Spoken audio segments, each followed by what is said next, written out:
Okay, so magandang umaga, magandang hapon, magandang tanghali sa lahat kung anong oras nyo man ito napapanood. Kumusta ka na, Sir SWB? Kumusta? Doing good. Doing good. Okay. Ngayong hapon na ito, ngayong umaga o ngayong tanghaling ito, no. Magkakaroon tayo ng special at exclusive na panayam, no? Sa isa sa mga pinaka pundasyon ng ah, FLM Family Club Incorporated, no?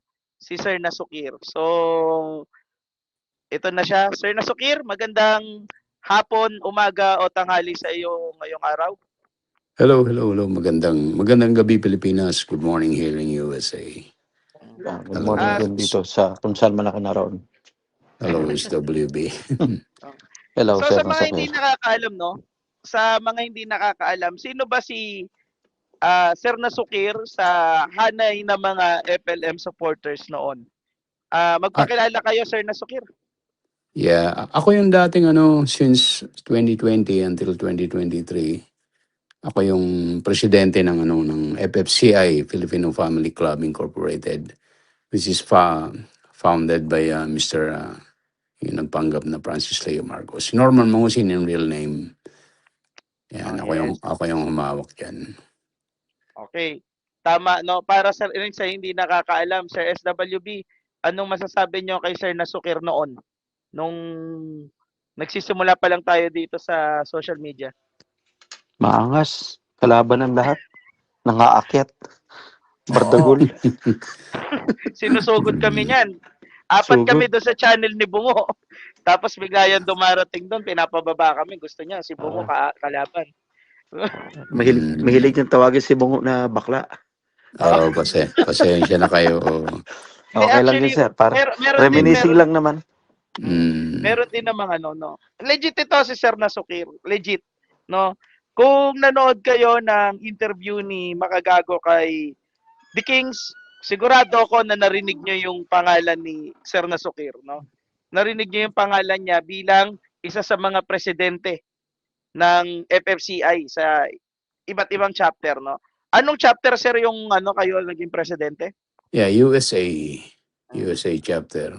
Okay, ang FFCI USA, base sa mga reports na tatanggap namin, ito yung pinakamalaking contributor Oh, ng mga yes. pondo. So, yes. Mm. Dati, kung di nyo na itatanong, gumagawa pa kami ng mga videos para asarin si Sir Nasukir, ganyan. Yung good old days, no? Good old days. Nung panahon na talagang malakas si FLM. So, paano, Sir Nasukir? Ito yung gusto naming malaman. Ano yan? What draw you to FLM? What is the reason kung bakit kayo na kay FLM na humaling kumbaga, for the lack of better word, no? Yeah. Actually, ang ko kay Norman na lang, Norman Sige, Mangusin. normal. Yes. Kasi nakita ko sana yan sa Facebook.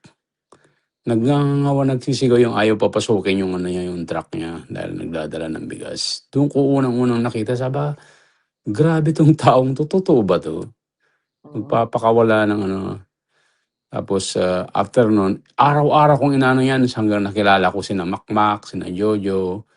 Nakikita ko na sina shoutout. Kasi sabi niya ni Norman nun. Panoorin niyo siya, ito mga vlogger ko na mga malulupit na vlogger ko. Mula noon nakita ko na araw-araw kong yan. Hanggang sa natuto na akong umakyat, doon kami nag-tandem ni Makmak ni Makmak Pablo. Doon kami Pablo. nag-tandem. Oo, meron ako. Sir, sorry to cut you off Si Makmak Pablo, ito yung pinaka-recent na in-interview ni Makagago What's Up Man, tama po ba? Yes. Yan yun. At siya yung tinatawag ni FLM dati at saka very recently na Ngak Jablo, tama po ba? Siya yun. Okay, so ayan, legit. Alam si Sir Nasukir, legit ito. Binanggit na siya ni The Kings, 'di ba, kung napanood nyo?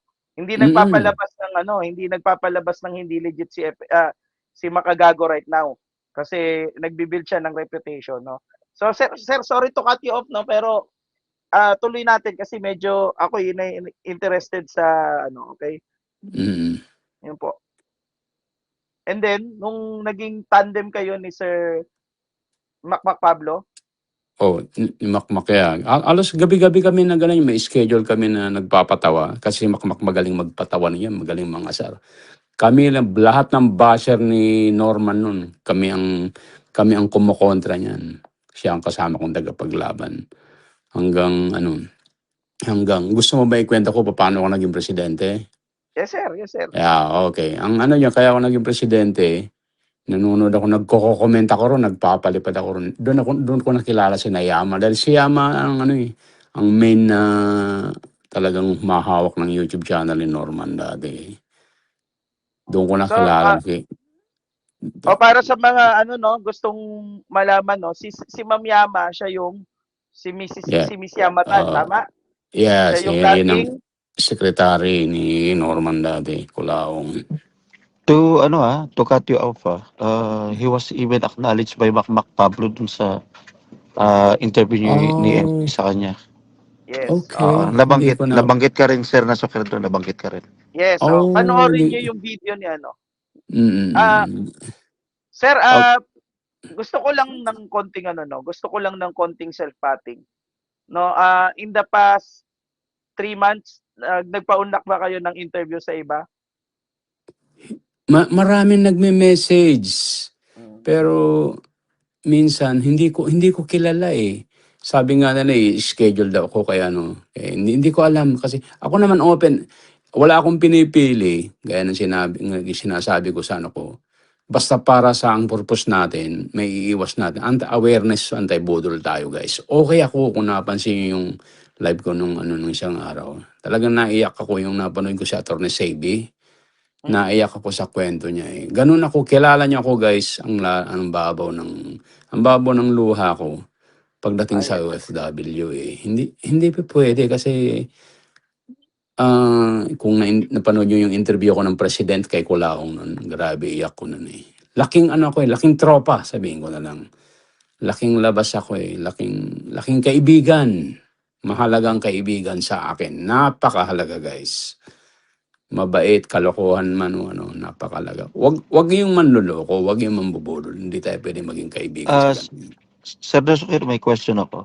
Yes, As a sir. group ng USA, FLM USA, mga magkano in total yung mga sa tingin nyo na i-forward nyo kay Kulaong para Lahat-lahat support naman? habang pamamahawak Yes. ko.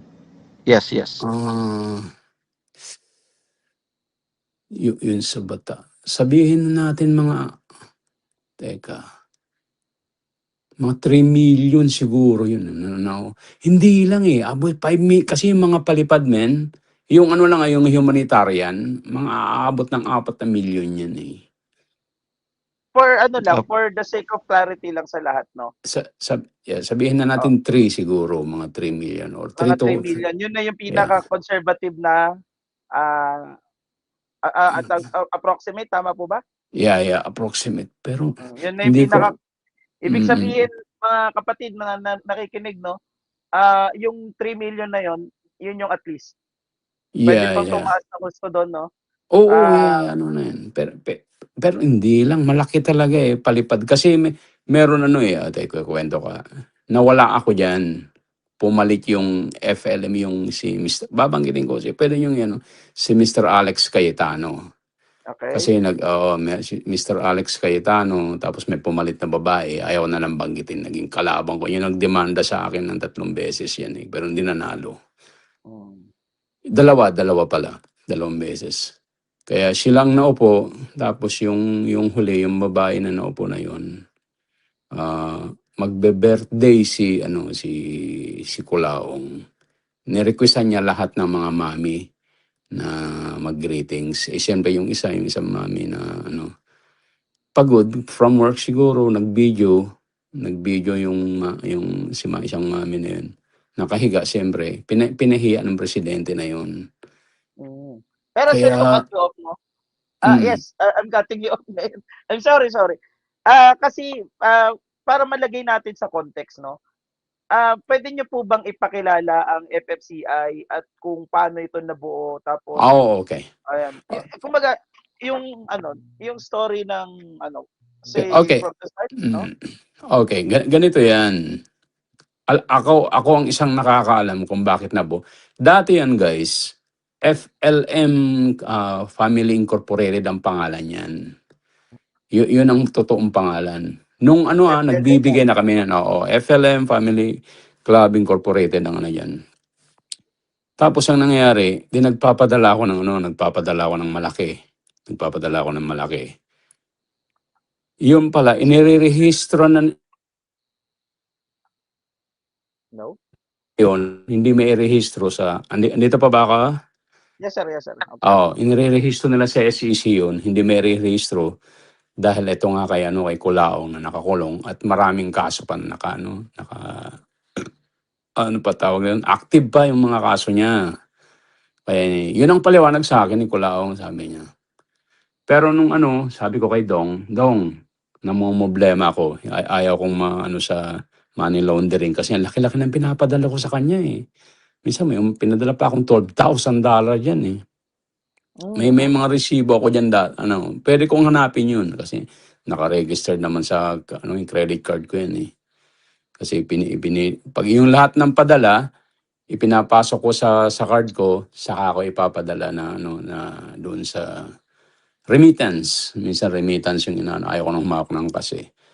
Kaya nung problema na sabi ko kay Dong, hindi pa pwede, kailangan iparehistro natin. Hindi pinarehistro. Ginawa nila ng paraan, pero hindi tinanggap yung FLM.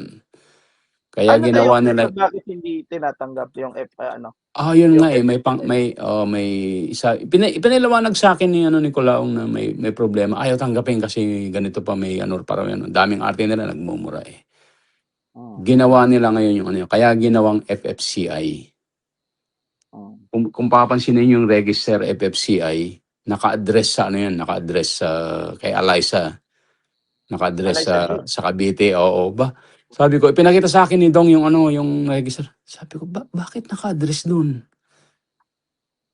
Sabi ko, something wrong. Bakit naka-address yung FFCI sa Cavite? Alam nila yan. Kung titignan nyo yung ni-release, ni-vlog na nila yan eh. Saka naka-Food Genius yan.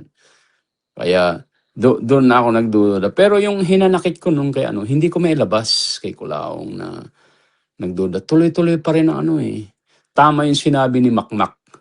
Narinig ko yung portion eh. Kapag galit ka ngayon, pero pag nakausap mo si Culaong, mawawala. Kasi mabola ang loko eh. Ganito yan, okay. Maraming maraming ganito yan.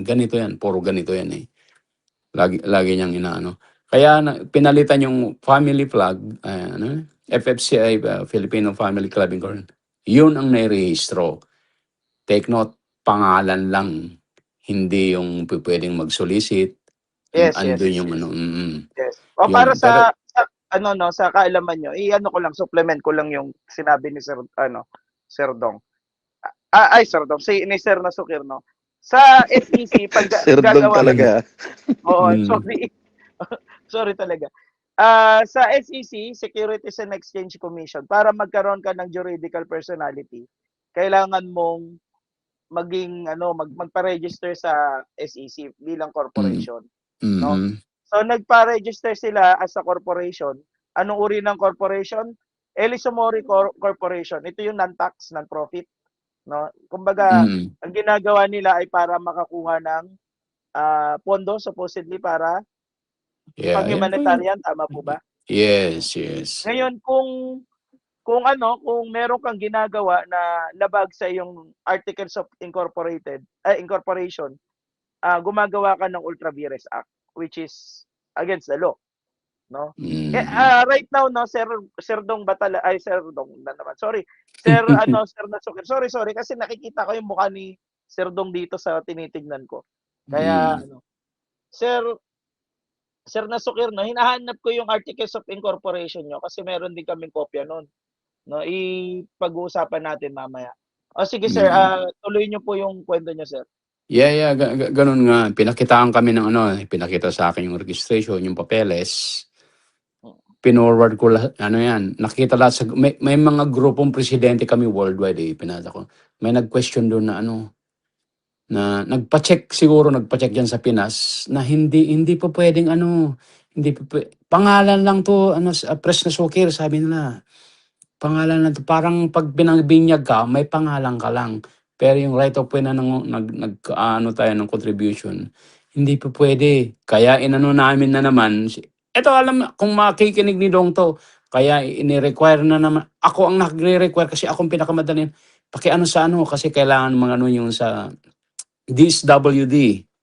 So, DSWD. to make it, sir, gusto niyo mag-comply sa requirements. Yes, lalo ako men. Libo-libong pinapadala ko. Ayaw kong maglabag sa batas dito sa Amerika. Kasi ano Money laundering ka pa dyan. mapapasok ako Wire sa money fraud. laundering eh. Wire fraud.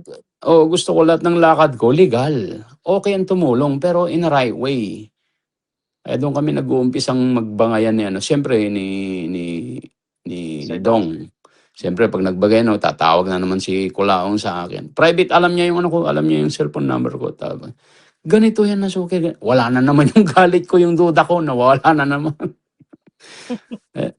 Ganun. Ewan ko may parang, alam mo yung kwento nga ni Jack Pati na may maliit na libro daw na pag binasa niya yun, may hypnotize ka, parang ganun ang nangyayari sa akin. Yeah, Yes, ganun. Sir, SWB, kung naalala nyo, di ba, nung nakaraan, pinagmumura kami ni Bungo ni Leon Javier, tama ba? Bakit? Anong nangyari? Yeah, talaga? Kasi ginawa kong nag-react ako doon sa ginawa ni Leon Javier na nagtawag dito, nagkosa-kosa siya, gano'n, nagsinungaling siya na nakosa siya ni FLM. Tapos nung siyempre inano namin siya, yung kinriticize namin siya. Tapos eventually napanood niya. Galit na galit siya sa amin, 'di ba? Tapos pinaliwanag niya na pinangakuan siya na aayusin niya tutulungan niya si Leon. Si Haponesa kasi nga Haponesa, yeah. may problema si Haponesa sa kalusugan ngayon. So, ganun si Mangusin, manipulator. Yeah. Kung sino itatanong, no? Humingi ako ng tawad dito kay Leon. Although, si Leon, naman natin yan love-hate, kumbaga. Di ba? Okay tayo ngayon, mamaya hindi. Pero at least nagkakaintindihan kami ni Leon doon sa bagay na yun. Yun, kitang-kita naman natin, no? Pareho sila ng sinasabi na magaling talaga magsalita ito si FLM, si Kulaong na tinatawag natin. Yes, sir, tuloy natin, no? Bakit kayo nawala sa FCI? Nawala na ako nung 2023 March. Kasi merong yan eh. Saka sa ka-carelessan din ni Kulaong. Okay. Ito ang buong kwento ng Pero ito, bago ang lahat. Nung July 2022, kung may lindol dyan sa Pilipinas, sentrong-sentro sa Abra, alam niyo yan, guys. Yes. Nag-Zoom meeting kami. Kasi pag may sakuna bawat yun ang talagang punteriya na tinutulungan namin eh. Kaya yan si Kulaong, kapag may bagyo, may sakuna dyan sa Pilipinas, sa akin tuwan-tuwa yung gagong yan. Tuwan-tuwa yan. Kasi yan ang umpisa ng makakabudol na naman eh. Kasi gano'n ang niya.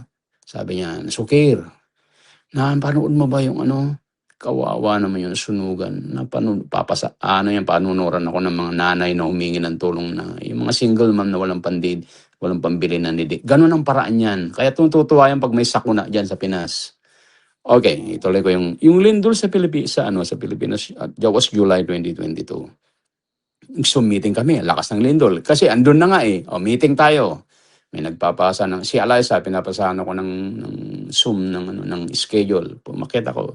Nabanggit to ni Dong, sana may makinig ni Dong to pag na sabi niya, boss, sabi niya, kina President na Sukir, na sentro ng lindol, sabi niya. Naghihintay kami ng ano. Ang dami namin doon. Supporter, presidente, almost naghihintay kami roon namin. Di kauupo lang ni Manong BBM. Pasensya na guys ha, Manong BBM ang mga tawag namin kasi Ilocano ko kami. Kauupo ni Manong BBM. Ilocano din ako, no? Oh, So, Ilocano kaya, ka rin. yes. Pero hindi, yung lahi lang, sir. Oo, wala. So, tapos, sabi, pero nag-usap kami ni ano, sabi, parang nasukil, sabi niya, huwag ka magalala, sabihin ko kay boss yung nangyari sa inyo. Siyempre, malungkot talaga ako na sentro eh. Di sabi ko, oh, sige, salamat pare. Kay Dong. Di nabanggit niya na, boss, may sasabihin ako importante eh. Kasi press na sukil eh, sentro ng Lindol. Alam nyo guys, yung hinihintay ko, nag-pause siya ng ano for a moment. Hayaan mo na yung presidente dyan. No. Ganun naman siya, Tanorte. Yun ang exact lang ano. Alam niyo yung parang nanlamig ako. Nanahimik kami lahat. Pati sina Liza nanahimik lahat yan. Sabi ko, Hayaan daw ang, hayaan mo na dyan. Ang tumulong na lang yung presidente, taga-Norte naman yan eh. Sabi ko, fuck! Sabi ko. Doon ako nagtanim ng galit talaga. Alam niyo guys, yung pagkababa ko, nagpaalam na ako nun. Wala akong ginawa kundi umiyak. Kinimkim ko talaga yun. Pero dapat yung araw na yun, kung ako sa inyo, aalis na ako eh. Pero hindi ko ginawa. Alam niyo kung bakit? Yung mga taong nahawak ko sa likod ko na naniniwala sa akin na may matulungin. Sila ang maapektuhan eh. yes, sir. Siyempre, ayaw ko yung isipin nila na nilindol lang yung abra, bla bla bla, ganito. Iniwan na kami. Ayaw ko na ganun. Ayun nga sir, to cut you up sir, ito yung pagkakataon niya na nakwento ko ano na actually sa ano yata sa live nila Bongo yun. Andun kami. May video na pinakita doon na parang sabi ko nga, bakit parang puro pamilya ni Sir Nasukir yung natulungan parang pang sarili lang. Yun nga sinabi ko, medyo we apologize for that one. Kasi nga medyo foul yun yung time na yun. Yes, Salamat. I agree. Hindi ko na ano yun. Yeah, ganun. Kasi Yeah. tapos nung may mga ano nun, aftershock pa yun. Tatawag sa akin mga mag-anak ko. Sabi ko, insan, sandali, insan, lumilindol na naman aftershock, iiyakan sila. Pucha, men, nadudurog yung puso ko ron. Tapos nakikita ko yung post ng mga kamag-anak ko. May group kami ng kamag-anak. Natutulog sila sa harap ng bahay namin sa kalsada na hindi sila pwedeng. May mga tent sila. Yun May sir, mga- yun yung nakita ko. Kaya sabi ko, parang yung medyo nabigyan ko ng hindi magandang ano yun, reaction yun. Pero sir, to be fair, no, kasi nung time na yon hindi tayo okay, kaya umubo ka lang, gagawa namin ng issue yun eh. Same way na, kumbaga, di ba, I mean, yung tipong gano'n, hindi naman issue, kundi pagtatawan na namin, kumbaga, kahit yung mga hindi nakakatawa. So, yes, we Yeah. apologize for that. Oh, no. Hindi, ako nga guys, sige, yung in-upload nga ni Bungo na pinagtatawanan ako, umiiyak ako, inuuhog. Hindi ako naaasar doon. Kasi totoong ako yun. Ano nga, mahal ko si Kulaong eh. Walang ano yun, hindi ako ako kahit hanggang ngayon, madali ako mapaiyak. Yung sinabi nga na attorney, nakikinood ng ni Atty. Sebi nakikinood ng natats ang puso ko ron eh. Nakikinood ng TV sa hirap. Pinangungutang ng nanay ko yung tuition fee ko para maging ganito ako. Doon ako nakukuha ng parang nag-emotional feelings na ako ron eh. So, yes, that's very good, sir, no? Ayun, Okay. para sa mga no, hindi, lang, no, para, pakita lang natin yung nahanap ko na kasi. Nahanap ko na yung Articles of Incorporation ng FFCI. Ito yung Articles of Incorporation ng FFCI. Ang Articles of Incorporation ng isang korporasyon, no, ito yung nagbibigay buhay sa isang juridical personality. Ngayon, andito yung reason for their being. Bakit sila nabuhay? Bakit nabuo ito? Bakit sila binigyan ng personality? And ano yung mga powers nito? So, ito, ang mga nakasulat dito na powers ay na purpose ng FFCI ay to maintain the spirit of camaraderie and cooperation among each other. to foster Mm. close relationship among its members and unite to play an important role in uplifting the lives of each and every club member, and to conduct, promote the social, recreational, athletic, and fundraising activities on a non-profit basis among its members. So sir, tatanong ko, sino nagsulat ng inyong articles of incorporation? Sila na rin eh. Sila dong nang lumakad lahat yan eh. Si Eliza. Alaysa, okay. Oo, si Eliza ang ano yan. Kasi Sir, sorry kung Eliza, ano ha. Opo. mm. Sorry kung aanuhin ko kayo dito ha. Oh, yeah. Kasi kasi malinaw naman dito ang nakasulat na purpose ng inyong FFCI ay magkaroon kayo ng camaraderie among each other. So, nag-unite ba kayo? Nang labas si FLM I mean, yung hindi dahil nagkaroon siya ng eleksyon, I mean, nagkakampanya siya sa eleksyon, nagkakaroon ba kayo ng meeting na regular? For Ah, athletic purposes, social purposes, meron po ba gano'n talaga? meron, pero ang inuutusan ko dito, yung sekretary ko.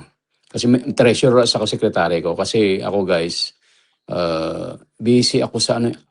Eto guys hindi ako active sa mga ganyan kung ano man.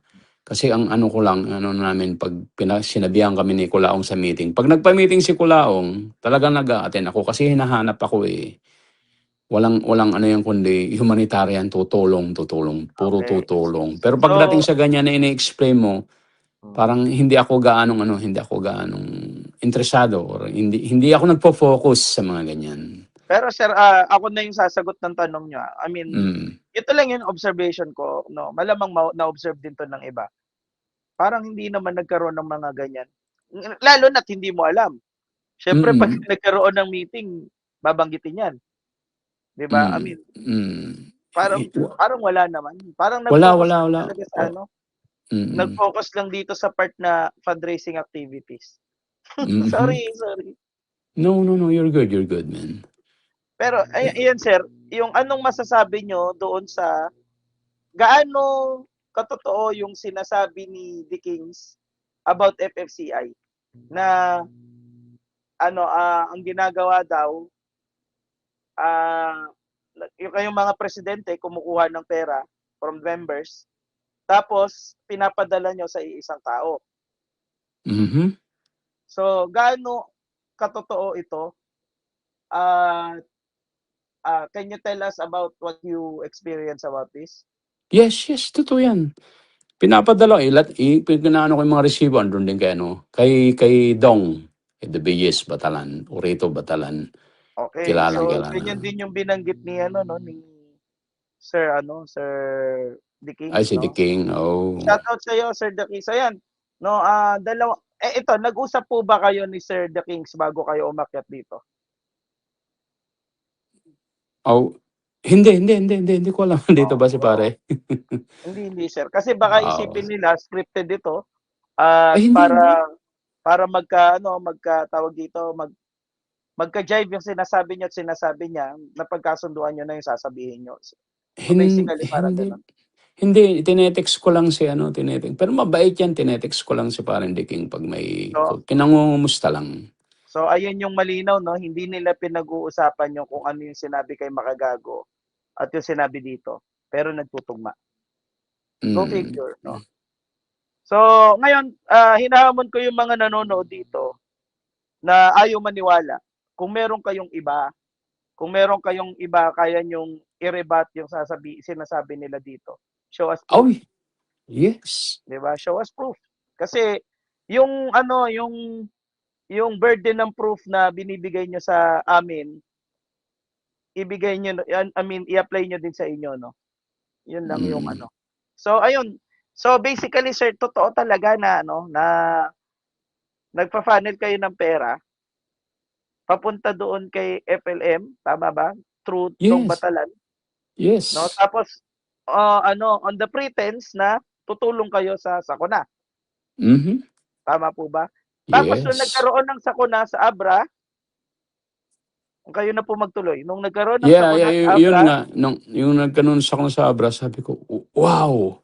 Alam mo yung ano, yung presidente ng Singapore, si ano yun eh, Yes, nakalimutan sir. ko na, inalis na rin yun eh. Yan, taga-Abra din yun. Sabi ko, tapos si Mami Mio, kung kilala niyo si Mami Mio, sabi ko, asa kayong lahat ng taga-Abra ng members, may grupo kami yan.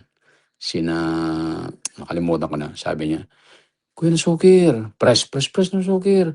Ano mo naman, sabihin mo naman yung ano kahit makatulungan sa Abra.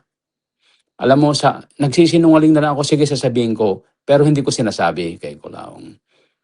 Kasi ayaw ko nang kinukulit ako, masama na nga ang loob ko, ayaw ko nang kinukulit. Nakalimutan ko na isang pangalan na nasa Japan eh, napakabait eh. Sabi ko, pambihira naman si hindi naman pinapollow up ni Pres na Sukir yung hindi nila alam na, wala, busy si boss, hindi ko nakakausap. Andun nagko-comment sa live nila, sabi na naman nila. Kaya naghalo-halo na yung galit ko nun. Pero kinimkim ko guys, umabot pa ako ng July. Umabot pa ako ng almost 10 months bago ako umalis. Okay, ikikwento ko yung pagkakalis ko kasi tinanong mo kanina, di ba? Yes, sir. Na-interrupt Opo. yata. Okay.